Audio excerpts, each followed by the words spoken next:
Xin chào các bạn, hôm nay mình sẽ chia sẻ cho các bạn cái cách may một cái túi xách ha. Cái túi xách này thì các bạn có thể là dùng để may xong chúng ta đựng những cái gì mà lặt vặt. Cái này túi 2 lớp. Thì đầu tiên các bạn sẽ lấy cho mình một cái miếng vải hình chữ nhật lớn nhỏ tùy ý các bạn. Nếu các bạn muốn bằng tờ A4 thì các bạn lấy tờ A4, sau đó các bạn cộng thêm cho mình ra hai bên, mỗi bên là 7 phân. Thì 7 phân nó sẽ là cái mà các bạn sẽ cắt bỏ ở đây nè. Thì các bạn sẽ cắt bỏ cho mình cái góc vuông 7 phân này. Sau khi mà các bạn cắt bỏ được góc vuông á, thì các bạn nên cắt cùng một lúc hai cái lớp, đó là lớp chính với lớp lót. Sau đó các bạn sẽ may cho mình hai cái góc cạnh, chính với lót.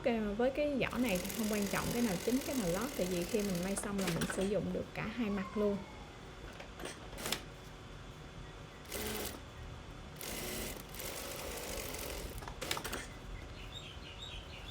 Sau khi chúng ta may xong được một cái màu vải thì các bạn sẽ chuyển qua cái phần vải thứ hai, các bạn cũng may tương tự. Nói chung là cách may này nó tương tự nhau và may rất là nhanh và dễ và gọn gàng nữa.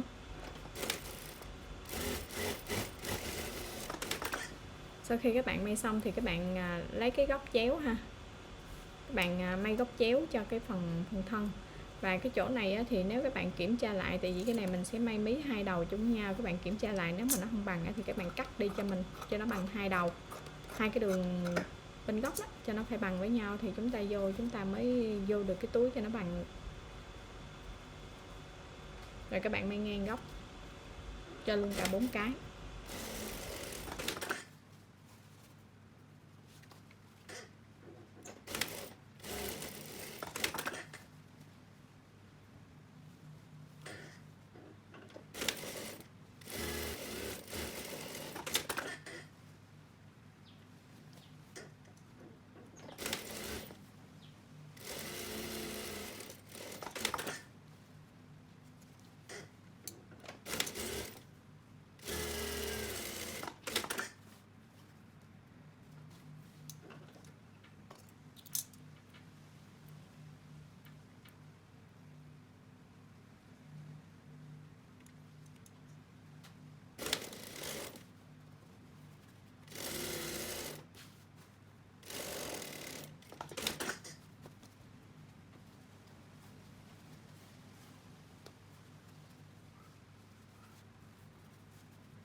Sau khi mà may ngang góc cho cả 4 cái thì các bạn sẽ mí cho mình cái đường 1 ly để chúng ta làm đường gân, để chúng ta xếp được cái phần miệng túi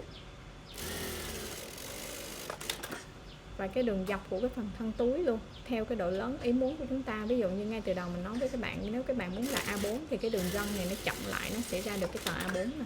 Còn nếu mà lớn hơn thì các bạn sẽ thêm khoảng cách đó. Rồi cái phần miếng bên kia các bạn cũng sẽ làm tương tự.